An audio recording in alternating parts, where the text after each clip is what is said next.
जय हिंद, नमस्कार फ्रेंड्स। ज्योति क्लासेस में आप सभी का एक बार फिर से स्वागत है फ्रेंड्स। जैसा कि आप सभी को पता है कि हमने प्रीवियस क्लास में आपको बताया था कि हमारा जो क्लास 7th का जो चल रहा है उसमें हमने चैप्टर 2 कंप्लीट किया है और हम करने वाले हैं इस क्लास में इसी चैप्टर के स्मरणीय तथ्य और करेंगे इसकी प्रश्नावली। और हाँ, अगर अभी तक आपने जो हमारी क्लास 6 की जो बुक थी उसको आपने नहीं देखा है तो प्लीज़ प्लेलिस्ट में जाइए। क्लास 6 के जितने ही चैप्टर हैं उस सारे ही वीडियोस आपको छोटे छोटे पार्ट के माध्यम से प्रोवाइड कराए गए हैं और बहुत ही आसान भाषा में आप स्टोरी की तरह आप क्लास 6 पूरा पढ़ डालेंगे। तो फ्रेंड्स प्लीज़ प्लेलिस्ट में जाइए और उन वीडियो को देखिए। और हाँ, वीडियो देख के क्लिक करके छोड़ा मत करिए, पूरा देखिए। पूरा देखेंगे तभी आपको पॉइंट टू पॉइंट जितने भी टॉपिक है वो समझ में आएंगे, वरना आधा अधूरा कुछ भी समझ में नहीं आएगा। तो फ्रेंड्स, और जो हमारा टारगेट है कि होम साइंस से रिलेटेड हमारे जितने भी एग्ज़ाम हैं, टीजीटी पीजीटी जो भी हैं, उन सबको हम बहुत ही अच्छे से बहुत आसानी से हम उनको क्या कर पाएँ, हम उनकी तैयारी कर पाएँ। यानी कि हम एक बार अपना सिलेबस कंप्लीट करें और होम साइंस से जितने भी एग्ज़ाम रिलेटेड आते हैं उन सभी को आप बहुत ही अच्छे से कवर अप कर पाए। यानी कि उन सारे ही जितने भी होम साइंस के एग्ज़ाम हैं सबको आप प्रीवियस ईयर लगाएं और सारे ही आप एग्ज़ाम के लिए एक ही बार तैयारी करें। तो फ्रेंड्स, यही हमारी छोटी सी कोशिश है। शुरू करते हैं आज की क्लास। और हाँ, वीडियो को ज़्यादा से ज़्यादा शेयर कीजिए, बेल आइकन प्रेस कीजिए, चैनल सब्सक्राइब कीजिए, जिससे कि जब भी मैं वीडियो अपलोड करती हूँ सबसे पहले नोटिफिकेशन आपके पास पहुँचे। तो चलिए फ्रेंड्स, शुरू करते हैं आज की क्लास। आज की क्लास में हम करने वाले हैं चैप्टर 2 यानी कि क्लास 7th का जो चैप्टर 2 है उसका स्मरणीय तथ्य और प्रश्नावली। उसके पहले एक बार क्विक रिवीजन ले लेते हैं। रिवीजन आपको पता है friends, revision is the most important part of our study, you know that ना। तो ये देखिए हमारा था क्लास 2 यानी कि चैप्टर 2 क्लास 7th का, जिसमें हमने पढ़ा था क्लीनलीनेस ऑफ होम यानी कि घर की सफाई। उसमें हमने स्वच्छता का अर्थ देखा था। प्राकृतिक गंदगी उत्पन्न होने के कितने कारण होते हैं? 2 कारण होते हैं, प्राकृतिक कारण, मानवीय कारण।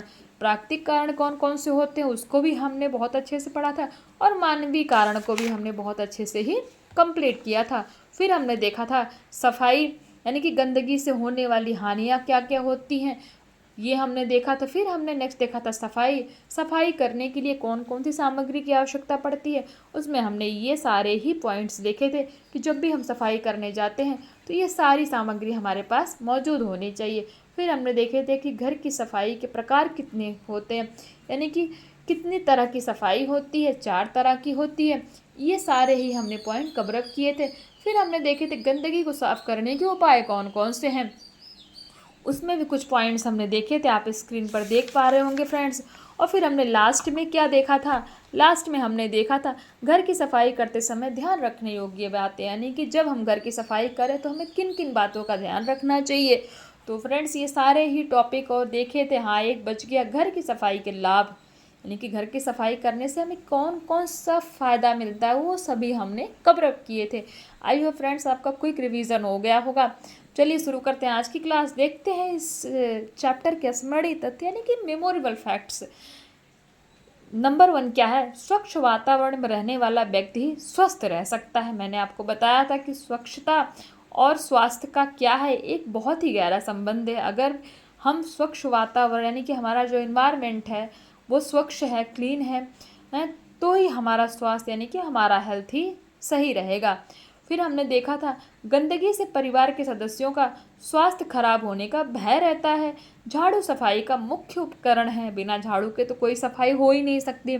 स्नानागार तथा शौचालयों की सफाई के लिए ब्रश का प्रयोग किया जाता है। फिर हमने देखा था झाड़ू का प्रयोग धूल झाड़ने के लिए किया जाता है। कूड़ेदान का प्रयोग कूड़ा एकत्र करने के लिए किया जाता है।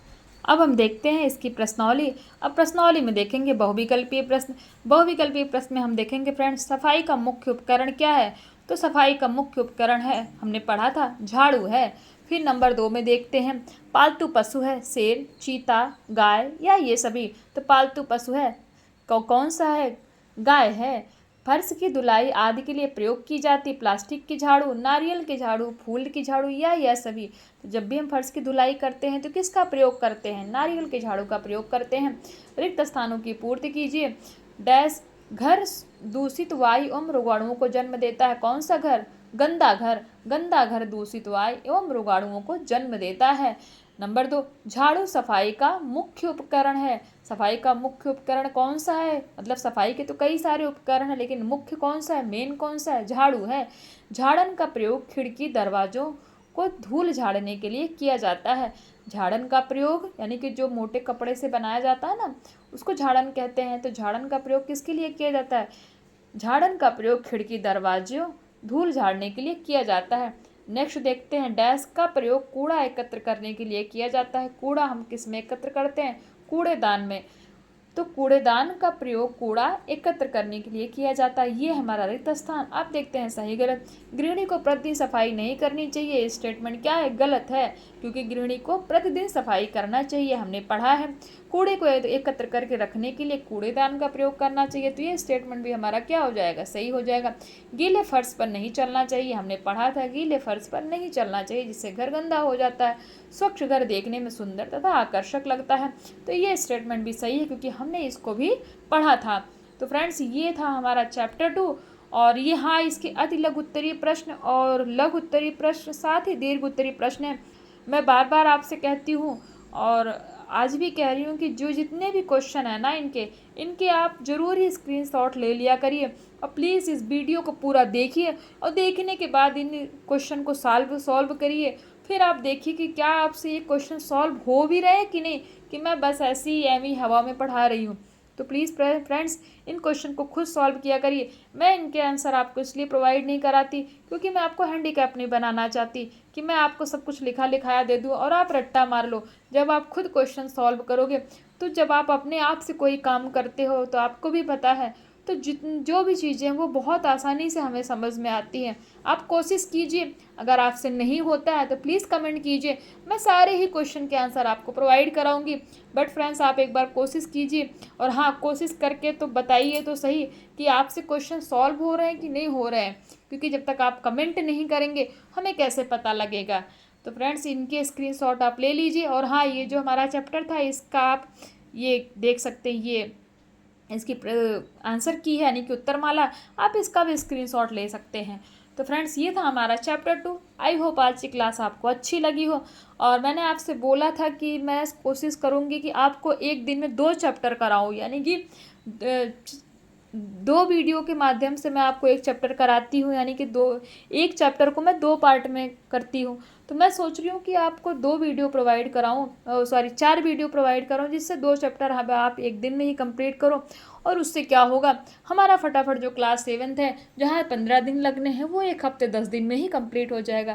फ्रेंड, कोशिश तो कर रही हूँ, क्योंकि हमें आगे चल के क्वेश्चन की प्रैक्टिस भी करनी है ना। हम ऐसे थोड़ी कि सिर्फ किताब ही पढ़ेंगे।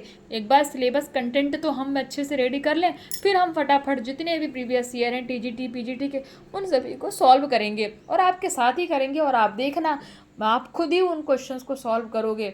ये मेरा आपसे वादा है। और आप फिर कहोगे कि हाँ यार, पढ़ तो लिया, चीज़ें समझ में आ गई।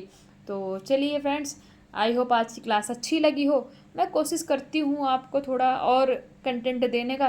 क्या करूँ फ्रेंड्स, थोड़ा तबीयत कुछ दिनों से सही नहीं चल रही है, फिर भी मैं डेली, देखिए, अब एक दिन भी छुट्टी नहीं करती हूँ। मैं सोचती हूँ कि जो सीरीज़ हमने कंप्लीट किया है उसको डे बाय डे आपके साथ शेयर किया जाए, जिससे कि आपका एक दिन भी नुकसान ना हो।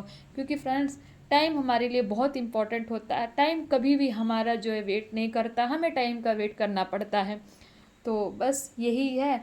और आप इन जो भी मैंने आपको बोला, इनके आप ना स्क्रीनशॉट लीजिए और इनको सॉल्व करिए, क्योंकि सॉल्व करेंगे तभी आपको समझ में आएगा फ्रेंड्स। ठीक है, तो चलिए मिलते हैं नेक्स्ट क्लास में। तब तक के लिए जय हिंद, नमस्कार। और हाँ, वीडियो को ज़्यादा से ज़्यादा शेयर कीजिए, चैनल को सब्सक्राइब कीजिए, जिससे कि जब भी मैं वीडियो अपलोड करूँ तो आपके पास उसका नोटिफिकेशन पहुँच जाए। जय हिंद, नमस्कार।